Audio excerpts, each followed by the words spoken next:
Que Deus abençoe seu dia e sua semana. Sejam muito bem-vindos. Hoje a gente vai analisar um material que é, ao mesmo tempo, inspirador e profundamente desconfortável, sabe? É aquele tipo de texto que não deixa a gente indiferente. Exato. Vamos mergulhar num capítulo específico, o 8º, de um livro que é um clássico, Por que tarda o pleno avivamento, do autor Leonard Ravenhill. E o título do capítulo já é uma provocação por si só. Crentes incrédulos. E essa frase, crentes incrédulos, nossa, já dá um mapa da nossa conversa. Parece uma contradição total, né? A nossa missão aqui é seguir essa linha de raciocínio do Ravenhill para entender como ele justifica uma afirmação tão forte e o que ele aponta como a diferença crucial entre só acumular conhecimento bíblico e, de fato, conhecer a pessoa de Deus. Certo, vamos começar a desempacotar isso. Ele já abre o capítulo com os 2 pés na porta. Tem uma citação que, para mim, define o tom de tudo que vem depois. Ele diz: qualquer dia desses, uma pessoa bem simples vai pegar a palavra de Deus, lê-la e crer nela. E aí nós todos vamos ficar muito envergonhados. Uau, isso não é um elogio para nossa geração, né? De forma alguma. É uma crítica direta. O que é fascinante aqui é que ele estabelece imediatamente a tensão central do capítulo. Ele argumenta que nós, na era moderna, viramos especialistas em explicar a palavra. A gente disseca, analisa o grego, o hebraico, contextualiza. E tudo isso tem o seu valor, claro. Mas a gente esqueceu o primeiro passo. Exato. O mais fundamental, crer nela. Ele diz que a atitude correta seria crer primeiro e depois obedecer. Parece que a gente inverteu tudo. A gente fica tão obcecado em entender que a fé simples fica em segundo plano. E é daí que vem aquela distinção que você mencionou. Exatamente. A diferença entre conhecer a palavra de Deus e conhecer o Deus da palavra. Para ele, é totalmente possível ser um PhD em teologia e, ao mesmo tempo, ser um completo estranho para Deus. O conhecimento intelectual não vira automaticamente intimidade espiritual. E é aí que ele joga a bomba. A frase que dá nome ao capítulo. Ele afirma que Deus talvez nunca tenha visto um grupo de crentes tão incrédulos como os da nossa geração. A minha primeira reação quando eu li isso foi: como assim? Como é possível que alguém que se diz crente seja, ao mesmo tempo, incrédulo? De onde ele tira isso? Esse paradoxo é o coração do argumento dele. Ravenhill sugere que o nosso sistema de aprendizado espiritual pode estar quebrado. A gente vai em seminários, assiste pregações, lê livros, mas, nas palavras dele, a gente sai de lá sem ter nossa fé aumentada. O conhecimento vira um fim em si mesmo, tipo um troféu intelectual. Em vez de ser a ponte que leva a uma confiança maior em Deus? Isso. A incredulidade que ele aponta não é a do ateu, que nega a Deus, é a do crente, que afirma crer, mas vive como se Deus não fosse poderoso ou fiel às promessas. Entendi. É uma incredulidade funcional. A gente assina embaixo da doutrina, mas, na hora do problema, age como se estivesse por conta própria. E para ilustrar essa pobreza, ele usa uma analogia que eu achei, nossa, muito poderosa. A do navio Lusitânia? Essa mesma. Ele descreve um marinheiro pobre que sabe que o tesouro afundado do navio está ali, a poucos metros, mas tem uma barreira de água que o separa da riqueza. Ele diz que nós somos esse marinheiro. A Bíblia é o nosso talonário de cheques, mas a gente vive como miserável, sabe? Separados das promessas pela barreira da nossa própria incredulidade. E o que isso significa na prática, no dia a dia? Bom, ele conecta essa ideia a algo muito concreto. O jeito que a gente ora é um diagnóstico afiado. Ele observa que é muito comum a gente ouvir em reuniões de oração: Senhor, nós sabemos que tu podes fazer isso. E o ponto dele é que isso, estritamente falando, não é fé. Espera aí, isso é contraintuitivo. Reconhecer o poder de Deus não é o primeiro passo da fé? Parece um bom começo, pelo menos. E aí está a provocação de Ravenhill. Ele diria que reconhecer a onipotência de Deus é só reconhecer um fato teológico. Qualquer pessoa pode admitir que, se existe um ser todo-poderoso, ele pode fazer qualquer coisa. A fé, para ele, vai um passo além. A fé não diz ele pode. Diz ele vai fazer. Exato. Ele irá fazer, com base na palavra e no caráter dele. É a diferença entre reconhecer o poder no abstrato e confiar desse poder para sua situação real, concreta. Ele até usa aquele exemplo exagerado de pedir a Deus para transformar a escrivaninha dele em ouro. A questão nunca é se Deus pode, mas se a gente tem fé para crer que ele fará algo alinhado à vontade dele. Isso me leva à crítica dele sobre o que ele chama de mascaramento da fé, especialmente com dinheiro. Exatamente. Ele critica duramente os apelos de arrecadação que, sob uma fachada de fé, são o que ele chama de indiretas para as pessoas, não um apelo direto a Deus. Ele até dá um exemplo que parece tirado de um boletim de igreja, né? Cremos que Deus quer que a gente expanda o programa. Estamos esperando os fundos dele. Então, irmãos, por favor, enviem suas ofertas. Sendo um pouco a advogada do diabo aqui, na prática, uma organização precisa de fundos para funcionar. É mesmo falta de fé pedir ajuda para a comunidade que você serve, ou ele está sendo um pouco idealista demais nesse ponto? É uma ótima pergunta. E é aí que a nuance do argumento dele aparece. Ele não é contra a organização. A crítica dele é direcionada à postagem do coração.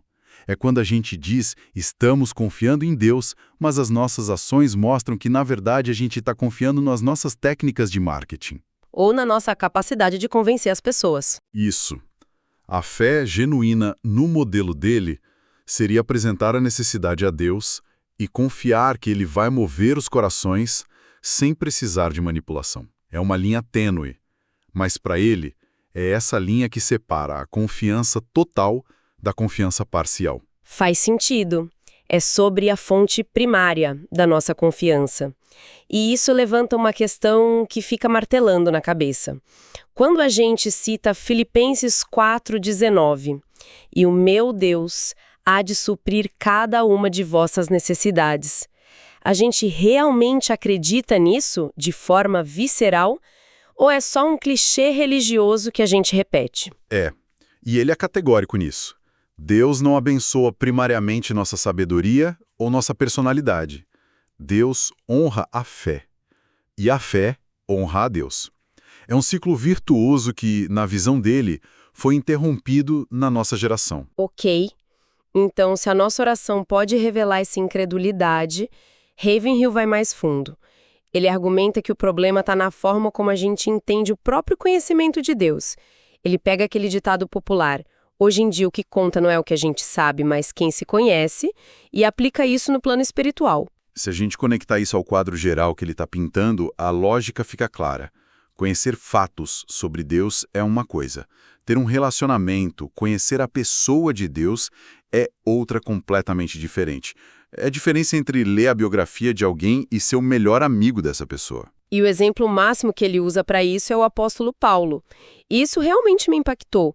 A gente está falando de alguém que escreveu boa parte do Novo Testamento, teve visões celestiais, fundou igrejas. Se existia alguém que conhecia Deus, era ele. E, no entanto, no fim da vida, qual era o maior anseio dele? Para conhecê-lo. Exato, para conhecê-lo. É um ponto devastador para o nosso orgulho espiritual, né? Paulo não disse para que eu possa ensinar mais sobre ele. O anseio era pessoal, íntimo. Isso mostra que o verdadeiro conhecimento de Deus é uma busca que nunca acaba. Não é um diploma na parede. Mesmo com toda a bagagem dele, Paulo ainda se via no começo da jornada. E qual seria o maior obstáculo para esse conhecimento genuíno? Aquele que impede a gente de cruzar essa ponte. Ravenhill é direto e não poupa palavras. É o nosso desprezível ego. Sim, ele não alivia. Ele lista uma série de derivados tóxicos do ego. Egoísmo, autocompaixão, justiça própria, autossatisfação. A lista é longa e bem desconfortável. Ele argumenta que o ego é o trono no qual a gente se senta e tenta gerenciar a nossa vida. E enquanto o eu estiver no trono, Cristo fica do lado de fora. Essa lista é difícil de ler. É o tipo de coisa que a gente lê e precisa ficar quieta por um minuto, porque é impossível não se reconhecer em alguma coisa ali. É uma autoanálise brutal. E qual é a solução que ele aponta? A solução é tão radical quanto o diagnóstico. O ego não pode ser reformado ou melhorado. Ele precisa ser destronado. E, nas palavras de Paulo que Ravenhill cita, anulado na cruz. Ele se refere a Gálatas 2:20. Já não sou eu quem vive, mas Cristo vive em mim. Exatamente. É uma troca de soberania. A morte do ego não é autodestruição, é um ato de rendição que abre espaço para a vida de Cristo se manifestar. E essa rendição muda completamente a nossa bússola interna, né? A pergunta deixa de ser o que as pessoas vão pensar de mim e passa a ser o que eu sou diante do olhar de um Deus santo. O texto é taxativo nisso. Se a gente agradar a Deus, não importa a quem vamos desagradar. É um chamado para uma reorientação total. Deixar de viver para a aprovação da plateia humana e passar a viver para a aprovação do único espectador que realmente importa. E o mais interessante é que Ravenhill se inclui nisso. Ele não escreve de um pedestal. Ele confessa: encontro-me profundamente insatisfeito com o que sou. É um convite para todo mundo descer do pedestal. A partir daí, o texto muda de tom. Deixa de ser um diagnóstico e vira um chamado à ação. Quase um grito de guerra. Ele faz uma comparação interessante. A ciência rompeu a barreira do som, a sociedade, segundo ele, rompeu a barreira do pecado. E o grande desafio para os crentes é romper a barreira da incredulidade. E ele ancora esse desafio na promessa que ecoa por todo o capítulo. Tudo é possível ao que crê. Note que a promessa não é para quem explica bem ou tem um melhor diploma. É para quem crê. A fé nesse modelo é o canal que permite que o impossível de Deus invada o nosso possível. E o resultado prático dessa fé que rompe barreiras é descrito numa citação de Daniel que ele usa. O povo que conhece ao seu Deus se tornará forte e ativo. Eu adorei essa conexão. O conhecimento de Deus, o verdadeiro, não é passivo. Ele gera duas coisas: força e ação. Exatamente. Essa é a resposta dele para o que ele chama de cristianismo orgulhoso e sem poder. A força vem do nosso conhecimento de Deus, e a ação é o resultado natural dessa força. É isso que transforma a fraqueza em força e a apatia em ação. Para fechar o capítulo e para reforçar o nível de compromisso que ele defende, ele traz exemplos de figuras históricas que viveram essa fé de forma extrema. Ele menciona Martinho Lutero, diante do imperador, dizendo que preferia ter 1000 cabeças cortadas a se retratar. É uma imagem poderosa. Ele também cita John Knox, o reformador escocês, que declarou: "Não temo a tirania dos homens." E ainda Ulrich Zwinglio, que afirmava que a verdade não pode ser abandonada mesmo que custe a vida. Porque não vivemos para essa geração, mas para o Senhor. Exato. Essas citações funcionam como um espelho, né? Elas mostram um tipo de fé inabalável. É um contraste gritante com a fé que ele descreve no começo. Uma fé cômoda, teórica, que sabe tudo, mas não move nada. Então, em resumo, o que o Leonard Ravenhill nos apresenta aqui é um desafio profundo, quase uma intimação. É um chamado para a gente sair de uma fé só intelectual para uma fé viva, transformadora, ativa, que busca conhecer a Deus pessoalmente e confia nele de forma radical. E o texto nos deixa com uma pergunta para refletir que é quase uma provocação final. Se a fé genuína é o que conecta a nossa impotência à onipotência de Deus, qual é a barreira de incredulidade, talvez sutil e bem disfarçada, que no nosso meio impede que esse poder se manifeste hoje? Na próxima semana, continuaremos nossa análise deste livro impactante, Por que tarda o pleno avivamento? Deus abençoe todos os ouvintes.